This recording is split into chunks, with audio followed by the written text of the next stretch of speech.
How's it going, guys? It's Chucky here. Before the video starts, I just want to say a couple things. First of all, I am still a little bit sick, so my voice probably won't be sounding as good as usual this video. Also, both of my giveaways are still going. For the Twitter one, all you've got to do is click the link in the description and follow the instructions. And for the one here on YouTube, all you need to do is like, subscribe, and comment your IGN down below. And finally, looking at the stats of my last video, it seems that 66% of you guys aren't subscribed, so make sure to do that so you don't miss out on any of my future videos. But apart from that, I hope you enjoyed the video. Recently, Mojang announced their new event, the Minecraft Festival. Taking place in September and held in Florida, it's the closest thing to a traditional Minecon we've had in quite some time. This means that it's quite a big deal generally in the Minecraft community, but there was something hidden at the bottom of the article in the ticket section that attracted quite a lot of attention. Every attendee will get an exclusive Minecraft Festival cape, compatible with both Java and Bedrock. As I said, this is great for the general community. The more casual players get to meet up with their friends and also pick up a new cosmetic for their accounts. But if you're familiar with my channel, you'll know that this cape means something else for the community as well, specifically the OG community. Over the years, the capes from the original Minecons have become increasingly rare and valuable, to the point where the codes for the earliest ones sell for around $1.5 thousand. So obviously, this means that the new capes will be going for around the same prices, right? Well, no. And in this video, I'll be taking you through the reasons for this, how people plan to get the codes, and what it means for the OG community overall. So without further ado, please make sure to subscribe and enjoy the video. But first of all, what is this cape even likely to look like? Well, even just in the few days that it's been announced, there's been many community creations and even a reported Mojang leak. The general consensus is that it's going to have something to do with the bees that were introduced in 1.15. This mostly seems to be because of the leak that came out not long after the cape was announced in the first place. Looking at the skin of the player in the screenshot, it seems to have been taken by Mark, one of the lead staff members at Mojang, but of course this could just be someone changing their skin around to make it seem more real. The shading and colouring also seems relatively official, so regardless of who made it, it seems to have had a decent amount of effort put into it. Then there's been the community creations, the most notable of which was made by @itsverity on Twitter. Again, it has a bee-themed design, but the shading seems a lot less similar to the other official Minecon capes, which I personally see more feasible for this convention, as it's not being labelled as a Minecon this year. There's also been a bunch of other community designs, like this one made by my friend Ganymede, but of course none of these can really be taken as predictions for what it's going to look like. We're going to have to wait for an official statement by Mojang before we really know.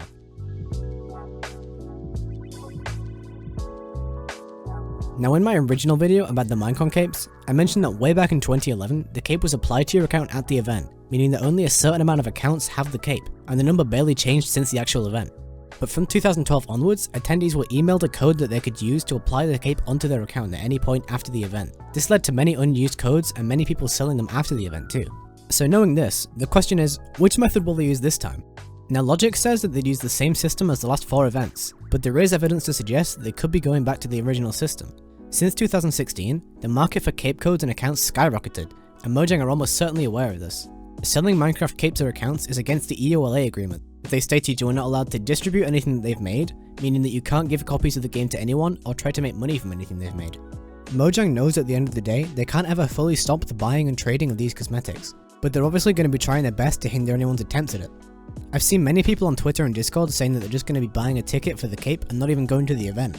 At the moment, the best guess for how the capes will be redeemed is that your ticket will be scanned at the entrance to the event, and along with letting you in, it'll confirm you've turned up to the event and send you the code.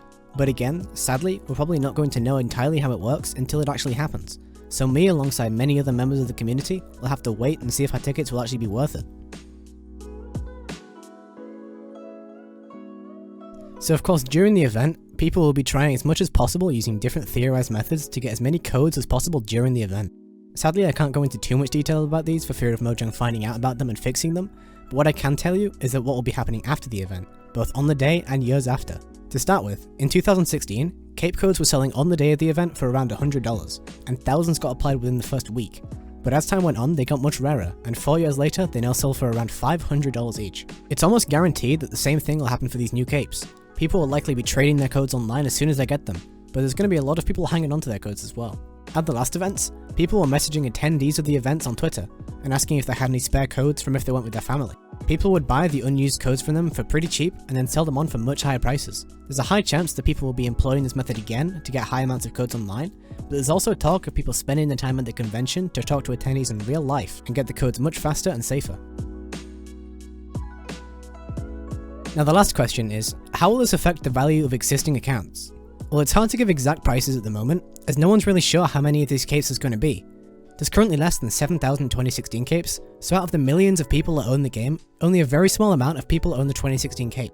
In terms of the 2020 cape though, some simple research shows that the event hall can't hold more than around 15,000 people, so it doesn't seem like there's going to be that many more of these capes than anything else. This obviously means that accounts with the cape applied will increase decently in value, it's just a case of how much. But what about in the OG community specifically? Well, almost everybody I know with an OG name at the moment is talking about this cape, and for no reason other than everybody just wants one. Seeing as at the moment it seems so simple to get one of these capes either during the event or after, it's likely that most OGs will be getting one of these capes. The most interesting point though comes when we talk about accounts that already have a lot of capes, such as 5 or 6 cape accounts. As I've mentioned, there are only 5 Minecon capes, so accounts with all of them applied are incredibly valuable, but seeing as there's only 5 of the Minecon capes, the only step up is to add one of the special capes that Mojang gives out, such as Cobalt or Translator capes. Well, as it turns out, there is actually 2 cases of these 6 cape accounts, not including staff accounts, Fox and Nobleman. Both of these accounts are appraised at over $3,000, but after Mojang found out that Nobleman had been sold around, it was locked, leaving Fox as the only active 6 cape account. At this point, you probably know where this is going. There's a good chance that Fox will be getting a 2020 cape of its own at some point, and therefore becoming the only account, locked or not, to have 7 official Mojang capes, bumping its value up even further.